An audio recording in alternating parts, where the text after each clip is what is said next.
O que acontece com Eliana, a ciência não explica.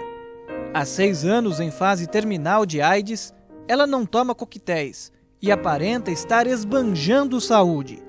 Como entender? Só por Deus mesmo para a pessoa sobreviver, né?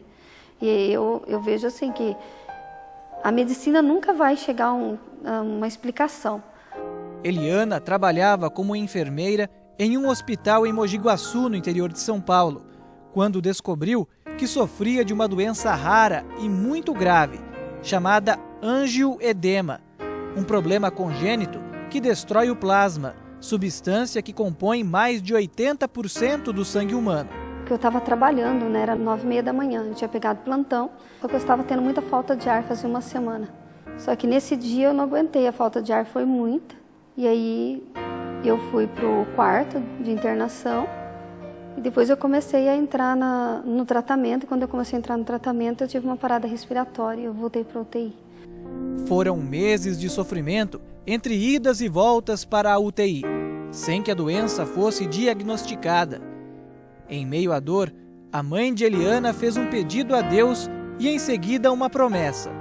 Quando eu fiquei desenganada pelos médicos, minha mãe foi para a capela do hospital rezar e ela disse assim: Jesus, se o Senhor vir aqui agora impor as mãos sobre a minha filha vai ficar curada.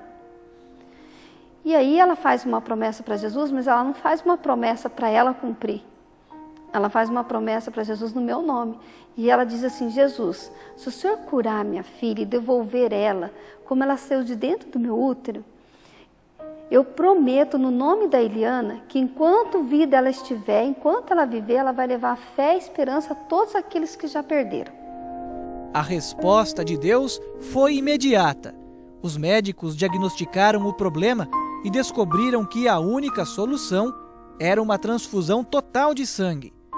Eliana recebeu 10 bolsas, mas a 8ª estava contaminada com o vírus HIV.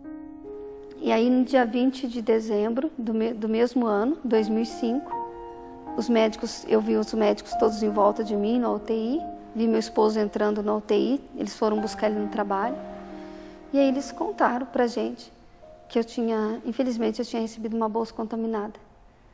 E naquele momento, assim, eu perguntava para Deus por quê.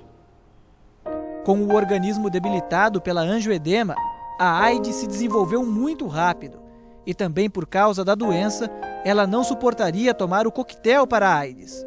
Em poucos meses, Eliana estava em estágio terminal. Eu vi o médico conversando com meu esposo na porta do quarto, quando ele disse para o meu esposo assim: leva sua esposa para casa, não tem mais o que fazer. E falou assim: olha, Eliana, infelizmente eu não tenho nada a fazer para você, aproveita o máximo esses dias que você pode aproveitar da sua vida com a sua família. Ele quis dizer que eu estava morrendo mesmo, né? Então que era para mim aproveitar. E quando a gente estava vindo embora, teve uma hora que ele parou o carro e ele falou assim para mim: bem, Deus falou comigo. E ele pega a palavra que estava assim no carro e ele fala assim: Deus pediu para mim ler lá em Jeremias 33:6.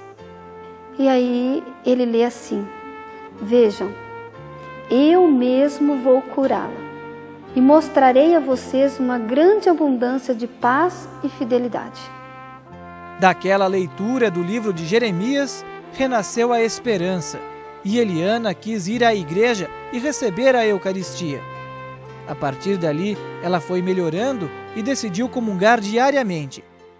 Pouco a pouco foi se restabelecendo. Hoje, ao olhar para ela, ninguém diz que tem o vírus da AIDS em fase terminal. Como explicar isso?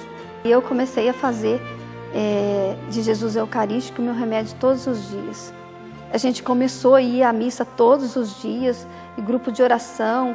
Quando eu não tinha condições nenhuma de ministro de Eucaristia, trazer a Eucaristia em casa para mim. E quando eu comecei a receber Jesus como remédio mesmo, naquele momento era como remédio mesmo, porque não tinha o que fazer, né? Foi uma entrega total. Quando eu deixasse que Jesus curasse o meu coração e minha alma, Ele ia curar a doença, que Ele ia curar, fazer com que eu saísse daquela fase terminal, das infecções e tudo mais. Nesse reencontro que eu tive com Jesus, Não me importa amanhã o que acontecer.